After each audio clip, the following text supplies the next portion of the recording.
अस्सलाम वालेकुम। कैसे हैं आप सब? उम्मीद करती हूँ अल्लाह के फजल व करम से आप लोग खैरियत से होंगे, खुशबश होंगे, ठीक ठाक होंगे, झुआवी रहें, खुश रहें, आबाद रहें, हंसते और मुस्कुराते रहें, अमीन सुम्मा अमीन। आखिरकार नसीमा आंटी के घर भी खुशियों ने दस्तक दे दी है और अब खुशियों को उनके घर आने से कोई रोक नहीं सकता है, क्योंकि उन्होंने एक बार फिर उसी जगह से अपने कदम स्टार्ट किए जिस जगह से साबरा ने एंड किए थे। उसी जगह से दोबारा से नसीमा आंटी, उनकी बेटियां, उनका शोहर, ये सारे लोगों ने वहीं से स्टार्ट लिया जहाँ से उनकी ज़िंदगी ख़त्म हो गई थी। तो आज की वीडियो उनके लिए स्पेशल है। साथ मैंने प्रूफ के तौर पर आप लोगों के साथ ये वीडियो भी शेयर की है, जो वीडियो बैकग्राउंड में चल रही है, और मैं इसके बारे में भी आपको मुकम्मल डिटेल से बताऊंगी, क्योंकि मैं वैसे भी इनकी वीडियो यहाँ पे लगा सकती थी। आप लोगों को यहाँ पर भी ऐसी कुछ बातें देखने को मिलती जो हमारे रिएक्शन से भी बेस्ट थी, लेकिन फिर मैंने सोचा कि मैं अपनी ज़ुबानी आप लोगों को बताती हूँ, ये बेहतर होगा। तो वीडियो को आप लोगों ने फुल वॉच करना है, चैनल को सब्सक्राइब करना है, वीडियो को लाइक शेयर, बेल आइकन को ऑल के ऑप्शन में लाजमी प्रेस कर दें। अभी जी मुझे इंस्टा पे एक मैसेज आया था और उन्होंने मुझे ये कहा है कि आपकी वीडियो हम लोगों ने देखी और जिस तरह से इस गांव में औरतों की तजलील हो रही है ना, उसको देखकर हमें बहुत ज़्यादा गुस्सा भी आया। और आप लोग ऐसा करें कि अपनी वीडियोस के ज़रिए इन लोगों को बेनकाब करें, ज़्यादा से ज़्यादा इन लोगों पे बात आप करें, क्योंकि तबाही और बर्बादी इनके गांव से स्टार्ट हो चुकी है। आप यकीन करेंगे कि मैंने कल जो वीडियो इनकी रिकॉर्ड कर रही थी ना, आप यकीन करें, बाखुदा मैं कसम भी उठा के कहने को तैयार हूँ कि जब मैं इनकी लाइव रिकॉर्ड कर रही थी, एक औरत पीछे बैठी हुई थी। ये जो ब्लैक कपड़ों वाली औरत खड़ी है ना, बिल्कुल सेम इस जगह बैठी हुई थी औरत। और उस औरत ने जब अपना दुपट्टा सीधा किया, आप यकीन माने एक लम्हे के लिए ना, मैं औरत होते हुए भी मेरी आंखें शर्म से झुक गईं। उस औरत ने अपने सीने से जब दुपट्टा हटाया ना, कितनी देर तक वो दुपट्टा डालना भूल गई। अस्तगफिरुल्लाह, अल्लाह माफ़ करे, अल्लाह माफ़ करे, अल्लाह पाक हम सबको हदायत से नवाजे। लेकिन मुझे नहीं लगता कि उसने ये औरत ने खुद किया होगा, बल्कि करवाया गया होगा, क्योंकि आजकल पाकिस्तान में जो टिकटॉक के लाइव आके बेहयाई बेशर्मी दिखाते हैं ना, आप यकीन करें कि मेरे पास सारी रिकॉर्डिंग मौजूद है, लेकिन मैं यहाँ पे लगा नहीं सकती हूँ। किसी भी इंसान की, खास करके अच्छे माँ बाप की तरबियत उसकी औलाद को इजाज़त नहीं देती कि वो उन्हीं बेगैरतों जैसे काम करे। लेकिन मैं इतना बता रही हूँ कि कानों को हाथ बंदा मजबूर हो जाता है लगाने को। इतनी ज़्यादा बेहयाई और बेशर्मी यहाँ पे आ गई है। जो भी औरत है, किसी औरत ने भी दुपट्टा नहीं लिया होता। आजकल ये वाला जो ट्रेंड है ना, ये पाकिस्तान में एक नासूर की तरह, एक वायरस की तरह फैल चुका है हर घर में। बात शुरू की थी मैंने अंडी नसीमा की, तो अंडी नसीमा के घर की बात शुरू करेंगे। आजकल उन्होंने भी, जो मैंने कहा था कि उनके घर में भी खुशियों ने दस्तक दे दी है, तो क्या दस्तक दी है मैं बताती हूँ। पहले तो सोनिया लाइव आती थी। सॉरी, फ्लू हुआ है और फ्लू की वजह से गला जो है ना बहुत ज़्यादा ख़राब है आजकल। सोनिया के बाद आप लोगों ने देखा कि हमने उसके लिए भी आवाज़ उठाई थी। इसके बाद सोनिया की शादी हो गई। समाविया एमन दादी के साथ लाइव आती थी। फातिमा भी लाइबा जो है उसको भी लेकर आते थे। अब जो हो रहा है ना, वो अंडी नसीमा के लिए बहुत ही बुरा हो रहा है। चंद पैसों के लालच में आकर नसीमा आंटी अपने घर की इज्जत का भी सौदा कर रही हैं, और इस इज्जत का सौदा करवाने में सिकंदर और उसकी बीवी का पूरा पूरा हाथ है।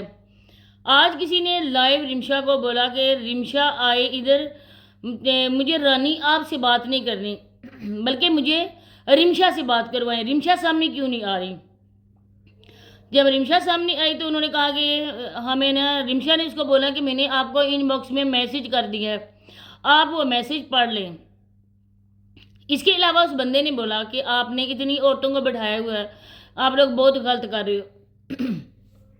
आप लोग ऐसा करो कि उन सब औरतों को एक साथ राशन दो, हम आपको पैसे देते हैं। इन लोगों की बेगैरती आप लोग चेक करें कि इसमें होते हैं 1 किलो चीनी, सेवइयाँ और इसके अलावा माचिस, ये वाला सारा कुछ सिस्टम होता है। اور یہ جو 4 پاکٹیں نا یہ کتنے کے بنتے ہیں؟ 1000 روپے کے. لوگوں سے 20-30 ہزار کی ڈیمانڈ کی جاتی ہے، 1 لاکھ کی بھی کی جاتی ہے. اب جی رمشا نے کیا کیا کہ اپنا اکاؤنٹ نمبر اس بندے کو بھیجا. وہ بندہ ہے سعودیہ کا رہنے والا، اور اس بندے کو انہوں نے خود ان باکس میں اپنا اکاؤنٹ نمبر بینک کا بھیجا. جو عورتیں پیچھے بیٹھی ہوئی ان لوگوں کو پتہ نہیں ہے کہ ہمارے نام پر یہ لوگ کتنے کیش کروا رہے ہیں، یہ لوگ ہماری قسطوں کا سودا کر رہے ہیں. جو لوگ ہیں اچھے گھرانوں کے، انہوں نے کتنی بار بولا کہ پلیز آپ لوگ ان کو ذلیل نہ کریں. کتنی مائیں جن کے دوپٹے ہٹ جاتے ہیں، کتنی بہنیں بیٹھی ہوئی ہیں جو یہاں پر نا ان کا جسم بھی نظر آتا ہے. آپ بہت زیادہ بےغیرتی کا کام کر رہے ہو. آپ مرد ہوتے ہوئے اتنی ذلالت آپ گٹھی کر رہے ہو. آپ جائیں باہر کام کریں. اپنی عورتوں کو بھی بٹھایا ہوا ان لوگوں کو بھی. اور یہ وسیم پینڈو بولتا ہے نا، یہ بولتا ہے کہ ہم اللہ کا نام لے کر بیٹھتے ہیں. مطلب کہ وہی بات آ گئی، اللہ کے نام پر ہم لوگ مانگ رہے ہیں. بات ہو رہی تھی، رمشا نے اس کو نمبر دیا اور انہوں نے اپنے پرسنل واٹس ایپ، جو ان کا اپنا پرسنل واٹس ایپ ہے، اسی سے اس بندے کو انہوں نے ان باکس میں میسج کیا، اپنا اکاؤنٹ نمبر اس کو بھیجا. اور اب وہ بندہ رمشا سے 100% وہ رابطہ کرے گا، کیونکہ رمشا کا میاں نہ ہونے کے برابر ہے. اب ندیم بھائی رات کو میڈیسن لے کر سو جاتے ہیں.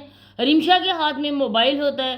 رمشا اچھا کرے برا کرے گھر میں کون دیکھنے والا ہے؟ نہ ساس پڑی ہوئی ہے، نہ سسر پڑا ہوا ہے، اور بیٹی وہ ہے سماویا جو بیچاری ان لوگوں کی ویڈیوز بناتی ہے ایک دوسرے کو کسنگ کرتے ہوئے، باپ اور سوتیلی ماں کی. نہ ہی ان کے گھر میں تربیت ہے، نہ ہی کوئی اللہ رسول کو یہ مانتے ہیں، نہ ہی نماز پڑھتے ہیں، نہ ہی کچھ کرتے ہیں. سارا دن ساری رات آپ یقین کریں کہ آج رات کو 12:30 بجے تک بیٹھی ہوئی تھی، ابھی تک بیٹھی ہوئی تھی رمشا. اور اس کے بعد مزید میں نے دیکھا نہیں ہے کہ کتنی دیر تک اور بیٹھی رہی ہے. اس کے علاوہ جو شمائلہ ہے وہ بھی آج آپ لوگوں کو میں نے شیئر کروائی ہے ویڈیو. وہ بھی کسی بندے سے بات کر رہی تھی، آ کے میری ویڈیو میں کمنٹ کرتی ہیں کہ رمشا شمائلہ جو ہے نا وہ بیچاری واقعی بیمار ہے اور اپنی بیماری بتا رہی تھی. اللہ کے بندوں، کسی ڈاکٹر کو بیماری بتاؤ نا. ان مردوں کو بیماریاں بتاتی ہو؟ کیوں مردوں کو بیماریاں بتاتی ہو؟ ڈاکٹر ملک میں نہیں رہے؟ اب ڈاکٹر کے پاس جاؤ، ان کو اپنی کنڈیشن بتاؤ، ان سے آپ میڈیسن لو. یہ جو مرد ساتھ ان لوگوں کو ضروری ہے. اب آپ دیکھیں کہ یہ رانی سامنے بیٹھی ہوئی تھی اور رانی کو دیکھ کر کوئی بھی مرد گفٹنگ نہیں کر رہا تھا. انہوں نے بولا کہ جب تک سامنے نہیں آئے گی رمشا ہم نے گفٹنگ نہیں کرنی ہے. اس کے بعد میڈم رمشا بھی آئی، کیونکہ رمشا ساتھ بیٹھی ہوئی کھانا کھا رہی تھی. 4-5 عورتیں ان کو بھی مل گئیں. رانی سکندر کی وجہ سے یہ عورتیں بھی آ گئیں، پتہ نہیں کس گاؤں کی ہیں، کہاں کی ہیں. اب انہوں نے تو چلو جی پنکھا لگایا ہوا ہے، انہیں کو بٹھایا ہوا ہے، لیکن وہ ہاشم سانڈ نے تو باہر بیچاریوں کو دھوپ میں بٹھایا ہوتا ہے. خود اس کی طرف پنکھا لگا ہوتا ہے یا نہیں یہ تو اللہ ہی جانے، لیکن ان بیچاریوں کی حالت بھی بری ہوتی ہے. اور دوسری وہ تسلیم آنٹی نہ ہی پانی کا پوچھتی ہیں، نہ ہی کسی کھانے کا پوچھتے ہیں، نہ ہی چائے کا پوچھتے ہیں.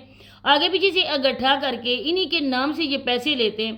اب آپ لوگ کیا کہتے ہیں کہ یہ جوان جہان لڑکی جو رمشا ہے، جب پیسہ ہوتا ہے نا سامنے، اچھوں کے ایمان بھی ڈگمگا جاتے ہیں. آپ کیا کہتے ہیں کہ یہ رمشا جو ہے نا یہ اتنی وفادار رہے گی ندیم بھائی کی؟ آج کی ویڈیو میں آپ خود دیکھ لیں جس طرح سے دونوں ساس اور بہو مل کر ندیم بھائی کو بے وقوف بنا رہی تھی. اس بیچارے اللہ لوگ بندے کو بولا جا رہا تھا کہ تم بولو، لوگوں کو بتاؤ کہ میں گھر چھوڑ کے جا رہا ہوں. اور وہ بیچارہ آگے پیچھے دیکھ رہا تھا، کبھی بیٹی کی طرف دیکھ رہا تھا، کبھی بیوی کی طرف دیکھ رہا تھا. جیسی وہ اشارہ کرتی تھی ویسے ہی وہ بیچارہ موو کرتا تھا.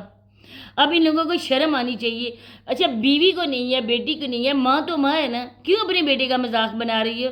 تو اسی کے ساتھ اجازت چاہتی ہوں، ملتے ہیں نیکسٹ ویڈیو میں. اللہ حافظ.